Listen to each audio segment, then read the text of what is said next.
relating to Iman and Tawheed and how these affairs, they are not just to say La ilaha illallah, but instead it is something which is in the heart, it is upon the tongue, it is upon the limbs. So this is something which covers all of those aspects. As Iman, as we've already mentioned with regards to Iman. So then the Shaykh now says in that section, فَإِنْ عَمِلَ بِالتَّوْحِيدِ عَمَلًا ظَاهِرًا وَهُوَ لَا يَفْهَمُهُ أو لا يعتقده بقلبه فهو منافق وهو شر من الكافر الخالص كما قال تعالى إن المنافقين في الدرك الأسفل من النار. So now the Shaykh says that if an individual, he acts upon Tawheed, he acts upon Tawheed in his apparent actions, in his open actions, that which he does openly, that which he does apparently, then he acts upon Tawheed. However, he doesn't understand it. He acts upon it, but he doesn't understand it. He doesn't know what is occurring or why he is doing this. So for example, upon his tongue, he speaks with Tawheed, and upon his limbs he acts upon Tawheed. But وَهُوَ لَا يَفْهَمُهُ, but he doesn't understand it. أو لا يعتقده بقلبه, or he does not believe in it in his heart. So maybe he acts upon Tawheed, he speaks in the manner of Tawheed upon Tawheed, his actions are upon Tawheed, but in his heart he does not believe in that. He does not believe in that. This individual, the Shaykh says, what's the ruling upon him? The one who does this particular action is the action of the munafiq. The munafiqeen, they were the ones, the munafiqeen, the munafiqun at the time of the Prophet ﷺ, they were the ones who would pretend to be upon Islam. They would openly pretend to be upon Islam. They would do the actions of Islam.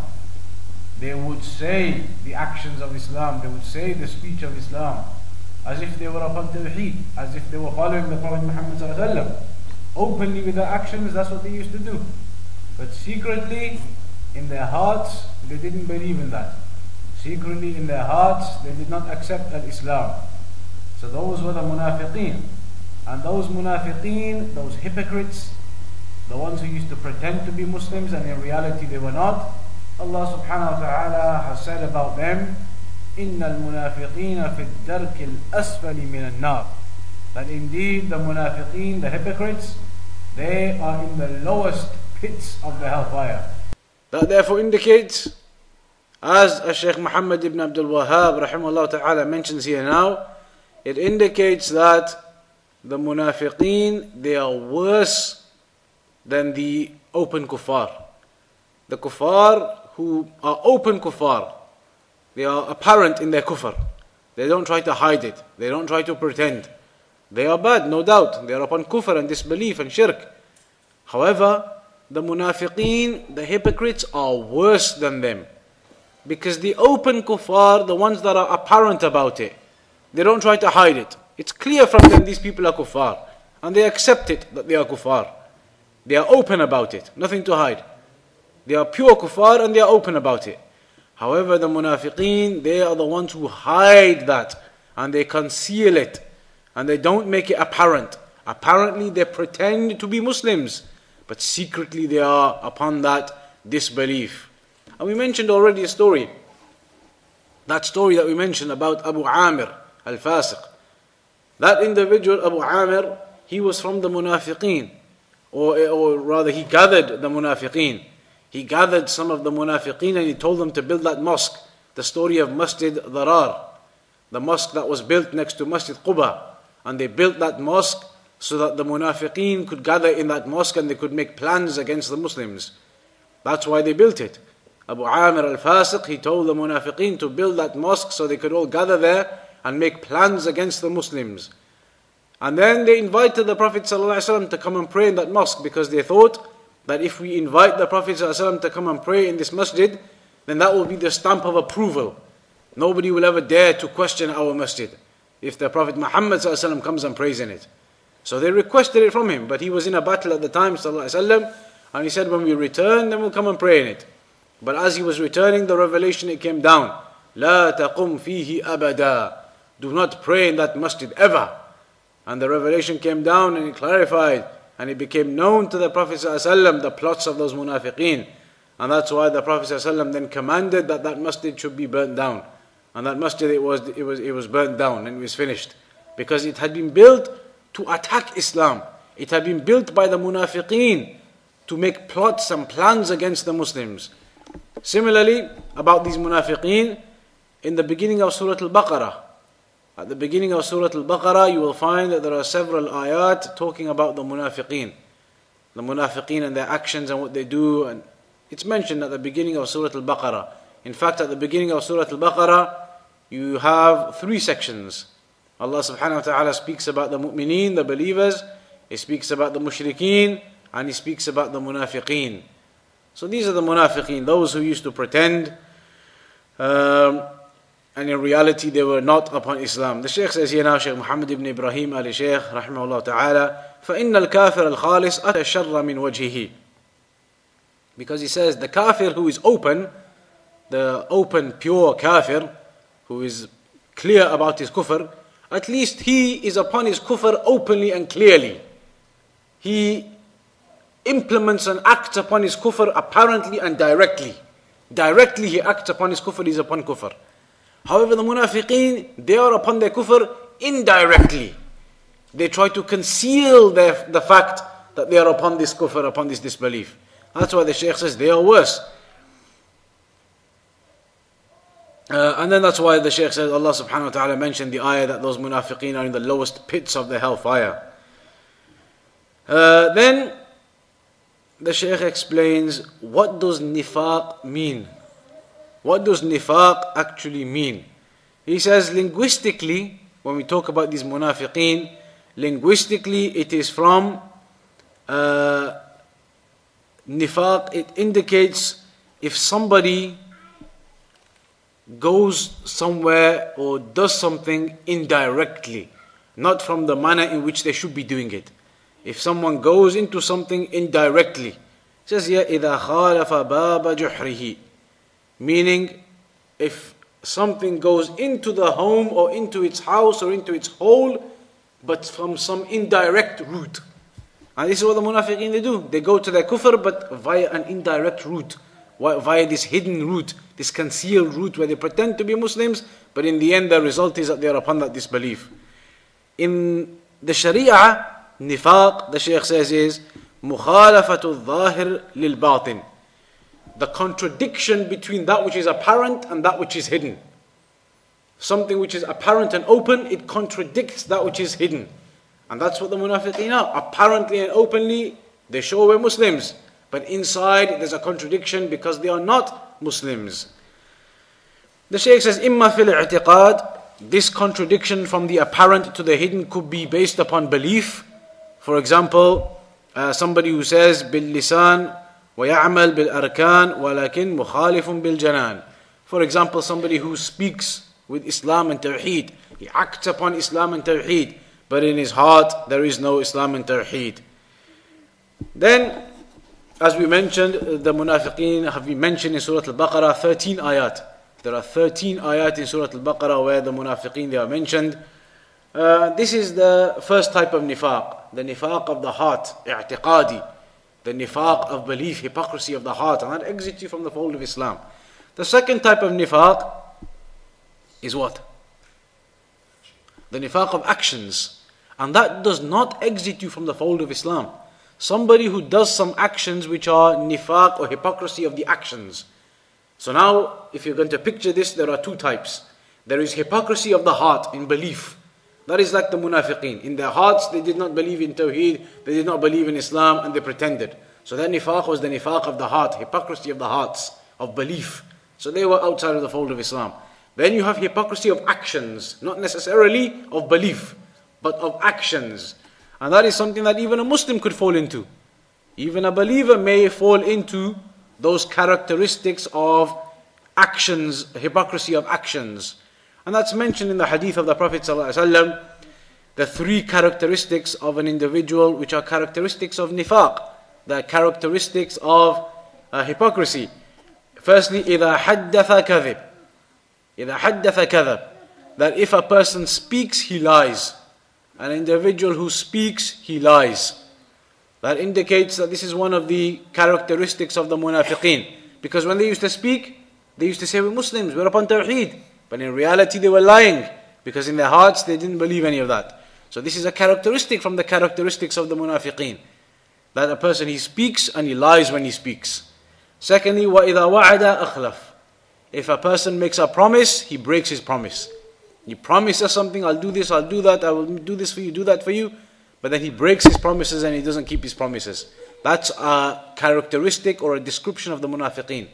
It's a characteristic or a description of hypocrisy. For you to make promises to people and then to break those promises and not keep them. So it's upon a Muslim not to do that. And thirdly, وَإِذَا تُؤْمِنَ خَانٍ. That if an individual is given some trust, you trust someone to do something for you. You place your faith in that person. You ask him to do you a favor and you trust him and you put your faith in him and you show you have a belief in this person that he will do this for you. But then afterwards, after you trust him and you put your faith in him, he deceives you and he cheats you. And he tricks you. And he is treacherous to you. So after you are faithful to him and you put your trust in him, after you put your trust in him, he backstabs you, as they say. He is unfaithful to you. He cheats you and he deceives you. These are characteristics of the munafiqeen. And these actions, a person who does them, they are from the major sins. A person who lies is from the major sins. The one who makes a promise and breaks it, makes promises and then breaks them, major sin. And also the one who is entrusted and then he is deceptive and cheats and is treacherous, then these are from the major sins. However, it does not indicate that a person, he exits from the fold of Islam if he does them. They are major sins. Then the Shaykh says, وَهَذِهِ الْمَسْأَلَةِ مَسْأَلَةٌ كَبِيرَةٌ طَوِيلَةٌ تَبِينُ لَكَ إِذَا تَأَمَّلْتَهَا فِي أَلْسِنَةِ النَّاسِ. The Shaykh says, this particular issue, it's a very big issue, a long issue, and it will become apparent to you if you concentrate or you give some attention to what the people say. When you hear this from the people, upon the tongues of the people, what they are saying and how they are saying, then this issue will become clear to you. The Shaykh says, ترى من يعرف الحق ويترك العمل به. The Shaykh says you will find that there are people who know the truth. They know the truth, however they refuse to act upon it. There are some people who know the truth. They know Tawheed, but they refuse to act upon it. You have examples of that. At the head of them who? Iblis. Shaitan is at the head of them. He knows about these affairs, but he refuses to act upon them. Also, Fir'aun. Also, the Jews. All of these people, they had knowledge. They knew, and yet they refused to act upon it, and they refused to accept it. So the Shaykh says, this is what you see. You see that people, they know the truth, and yet they refuse to act upon it, and they refuse to accept it. Why? The Shaykh says, either it could be لِخَوْفِ نَقْصِ دُنْيَا.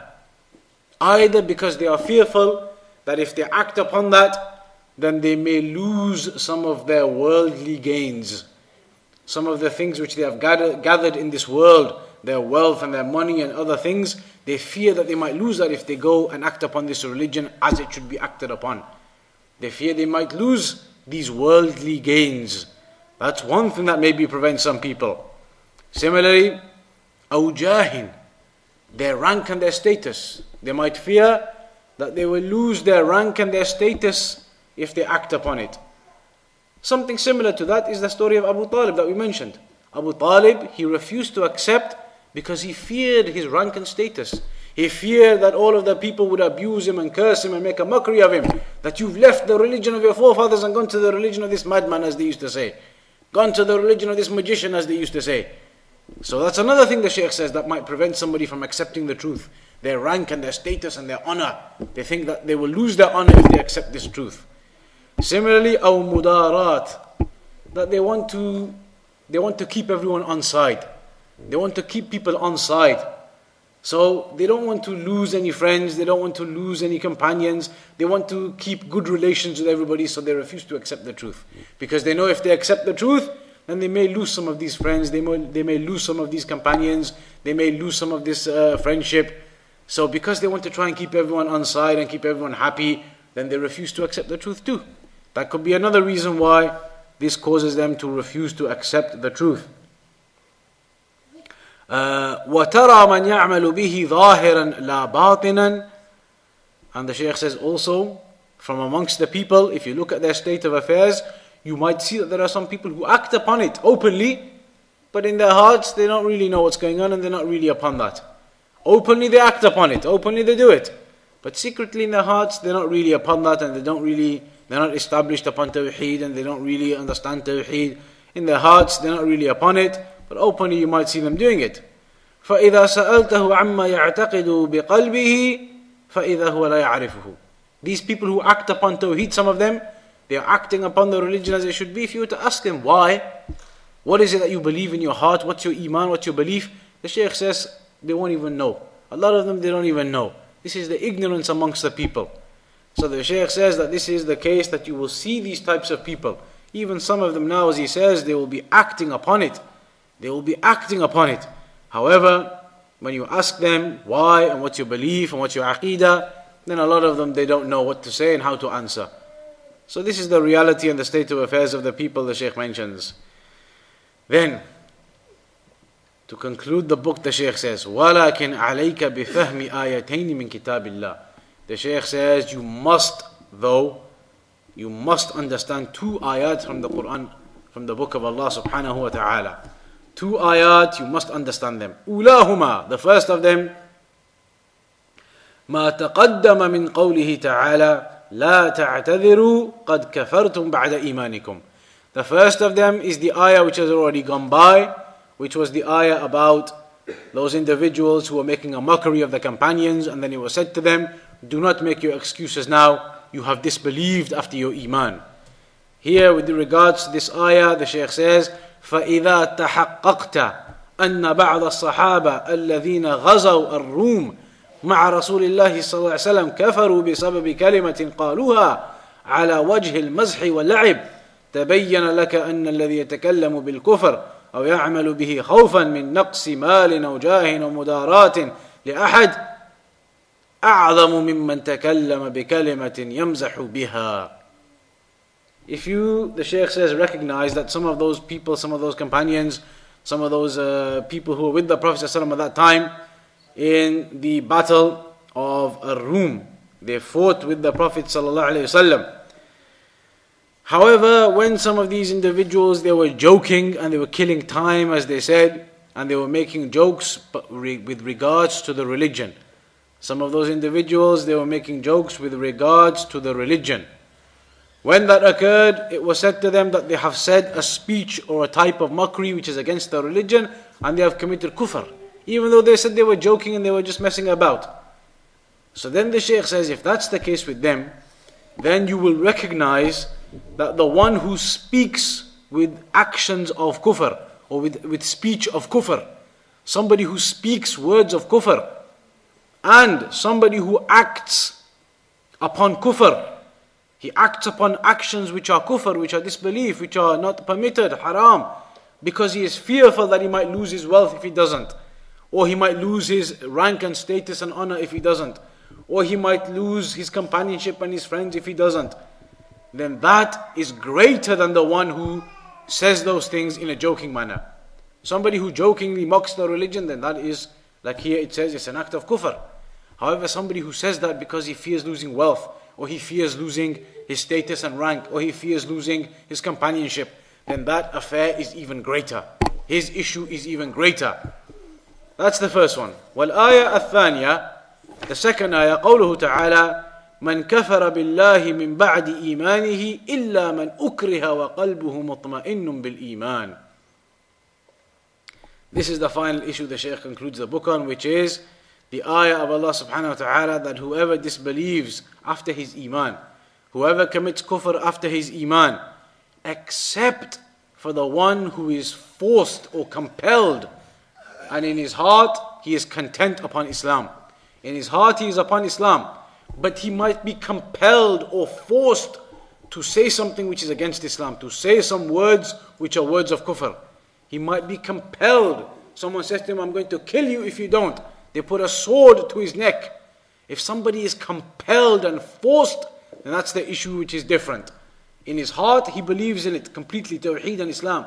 But just because they are going to kill him now, he is compelled and forced to say something which he doesn't believe in, and he hates to say it, but he is forced to say it. That is an exception. That individual, it's mentioned here, is an exception. And compulsion, being forced to do something. Now remember we said there's belief in the heart, belief on the tongue, belief on the actions. Upon the actions, can someone force you to do something? Of course they can. They can say to you, do this, do that, prostrate to an idol. They can say, I'm going to shoot you if you don't prostrate to this idol. So that's action. They could force you to do that. On your tongue, could they force you to say something? They could force you to say something. They say either say such and such, say some words of kufr, or I'm going to shoot you, or I'm going to stab you. What about in the heart? Can they make you commit any kufr in the heart? Can anyone force you to do that? That's impossible. No one can force you to do anything in your heart. How do they know what you believe in your heart? No one can force you to commit kufr in your heart. That cannot be under compulsion. That cannot be under force. Under compulsion and force, yes, they might make you say something. They might make you do something. But how are they going to change what's in your heart? How are they able? No one can do that. So in the heart there is no compulsion. But the compulsion is upon the tongue and upon the limbs. So here now the Shaykh says, فَلَمْ يَعْذُرُ اللَّهِ مِنْ هَؤُلَاءِ إِلَّا مَنْ أُكْرِهَ. So Allah subhanahu wa ta'ala did not excuse any of these people who make these statements of kufr, except for the one, or these actions of kufr, except for the one who is compelled, he is forced. مَعَ كَوْنِ قَلْبِهِ مُطْمَئِنًّا بِالْإِيمَانِ. If his heart is still content with iman, in his heart he's upon iman, and he knows that he's only saying this because he's forced and he's about to be killed, they want to beat him and kill him, and they are beating him, they are killing him, then he says it out of being forced. But in his heart he knows that he hates that and he doesn't mean that, he's just saying it because he's being forced. That one is exception. وَأَمَّا غَيْرُ هَذَا, as for other than that, فَقَدْ كَفَرَ بَعْدَ إِيمَانِهِ. Then anyone else who has not been compelled and forced, if he does actions of kufr and statements of kufr in this way, then he has committed kufr. سَوَاءً فَعَلَهُ خَوْفًا. Even if he does it out of fear, it's not an excuse. أو مداراة, or because he fears losing his companionship. أو مشحة بوطنه, or because of some loyalty to his country and his nation. أو أهله, or his people and his race. أو عشيرته, his tribe, his clan. أو ماله, his wealth. أو فعله على وجه المزح, or if he does it jokingly. أو لغير ذلك من الأغراض إلا المكره, or for any other reason, then none of that is an excuse, except for the one who is compelled and forced. If you are forced to do something, somebody starts beating you up and stabbing you and says, I'm going to stab you in the heart if you don't say this, then in that instance you are forced, and you can do that. You can then say that speech, but you don't mean it, and you hate it, and you're only saying it so that you are not killed. That is the exception. Anyone else is not an exception.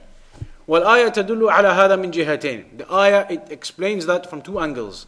الأولى, firstly, قوله, the statement of Allah, إِلَّا مَنْ أُكْرِهَ, except for the one who is forced and compelled. فَلَمْ يَسْتَثْنِ اللَّهُ إِلَّا الْمُكْرَهِ. So Allah subhanahu wa ta'ala did not make an exception for anyone except for the one who is forced. وَمَعْلُومٌ أَنَّ الْإِنسَانَ لَا يُكْرَهُ إِلَّا عَلَى الْعَمَلِ أَوِ الْكَلَامِ. And it's known that a person cannot be forced to do anything except in terms of actions or upon the speech. وَأَمَّا عَقِيدَةُ الْقَلْبِ فَلَا يُكْرَهُ أَحَدٌ عَلَيْهَا. As for the aqidah in your heart, no one can change that. No one can say, I'm going to shoot you if you don't change the aqidah in your heart. How are they going to know if you have or not? No one can do that. The aqidah in your heart is there and it remains. You cannot be forced to change that if somebody says, I'm going to shoot you. But your statements and your actions possibly. The second, الثانية, قوله تعالى, the second explanation of the ayah, or the second indication of the ayah, the second evidence, ذَلِكَ بِأَنَّهُمْ اسْتَحَبُّوا الْحَيَاةَ الدُّنْيَا عَلَى الْآخِرَةِ. That's because they preferred the life of this world upon the hereafter. فصرح أن هذا الكفر والعذاب لم يكن بسبب الاعتقاد. So here it was made clear, Allah subhanahu wa ta'ala made it clear that this kufr and this punishment, it's not because of i'tiqad, it's not because of aqidah in the heart, it's not because of something that they believed in their hearts. Instead, أو الجهل, it's not because of some ignorance, أو البغض للدين, or because of their hatred to the religion, أو محبة الكفر, or because of their love for kufr. وإنما سببه, but rather the reasoning for it is أن له في ذلك حظا من حظوظ الدنيا فآثره على الدين. Rather, it's because he had some portion of the world, some worldly gains, and because of those, he preferred them and gave them precedence over his religion. So the one who does that in that manner, that's the one which indicates that he is not excused. And then that is the ending of the Kashf ush-Shubuhaat. That is the final section the Shaykh wants to explain, that statements of kufr, statements of actions, and these, or actions of kufr, even if it's jokingly, even if it's out of fear or out of losing companionship or rank and status and respect, it's not accepted. You cannot do that, except for the one who is forced. And the one who is forced is where you are certain this person is going to beat you and kill you. Not if someone just comes to you and says and threatens you. A threat isn't enough. But when you are certain he is about to kill you, he's about to beat you up, you're certain of that, it's actualized, then that's in a state of being forced. That's when you are forced and you're in a state of compulsion, and that's where you're allowed to make that statement if it was made. And this is similar to what happened at the time of Imam Ahmad. At the time of Imam Ahmad, they were forcing the scholars to say that the Quran is created. So some of them, they said it. Some of the scholars, they said it, that the Quran is created. Because of compulsion. They said we were forced, they were going to beat us and kill us.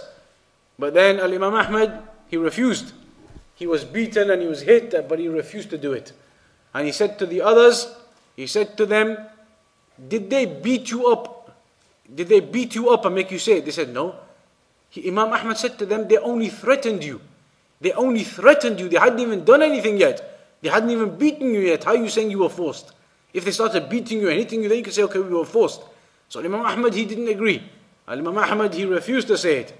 But some of the scholars, they said it. And some of them, they said it to them in a manner which made them believe, made those opposers believe that they were saying that the Quran is created.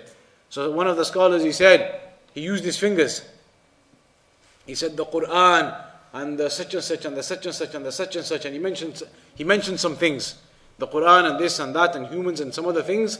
He mentioned a few things and he said all of these are created, and the Quran was one of them. The Quran and some other things, he said these are all created. What he meant was my fingers are all created. He didn't mean the Quran. So some of the scholars, they did that too, but they were forced. They were being beaten and they were being killed. But that's the point that the Shaykh is making. If somebody was forced, somebody is stabbing you and hitting you and beating you and they say I'm going to kill you if you don't say it, that's forced. So then you could say something which is a statement of kufr and your heart is disliking and in hatred to what you have said, but your heart is mutma'in, it's content upon iman and you are firm upon iman, but you only had to say that to save your life. That's something else the Shaykh mentions. Other than that excuse, there is no excuse. Not because you're scared of something or because you will lose your friends or you lose your rank and status and respect or money. None of that is an excuse. And that the Shaykh says is the final issue in the book. And then he says, Wallahu subhanahu wa ta'ala a'lam walhamdulillahi rabbil alameen wa sallallahu ala Muhammadin wa ala alihi wa sahbihi ajma'een. And the Shaykh, he concludes the book on that point. And that is the end of Kashf ush-Shubuhaat. So mashallah, now we finished al-Qawaid al-Arba' and we've also finished Kashf ush-Shubuhaat. So again, you should revise this now. Like we said, on spubs.com, currently 3/4 of the book, there is a translation available. 3/4 of the book, roughly, 2/3 or 3/4 approximately, there's a translation available. So you should try to make every effort to read that and to revise that so you don't forget these issues. You don't forget these doubts that the mushrikeen that they used to bring, and how Shaykh Muhammad ibn Abdul Wahhab refuted them, and the evidences against them. Remember them because these are important. Now in the community, in the people, this is exactly the same kind of things that they say. They bring the same types of arguments. So if you know these answers, it will help you a lot to give da'wah to the people and to rectify their state of affairs and to bring them back to the correct methodology and the correct tawheed. So alhamdulillah, we finished that book too now. But keep revising it so it is not forgotten. And the Salaf, they used to say that revision is extremely important, and they used to revise a lot so that the knowledge, it is not forgotten. If you don't revise, then knowledge becomes forgotten. So continue revising, and that is the end of that book.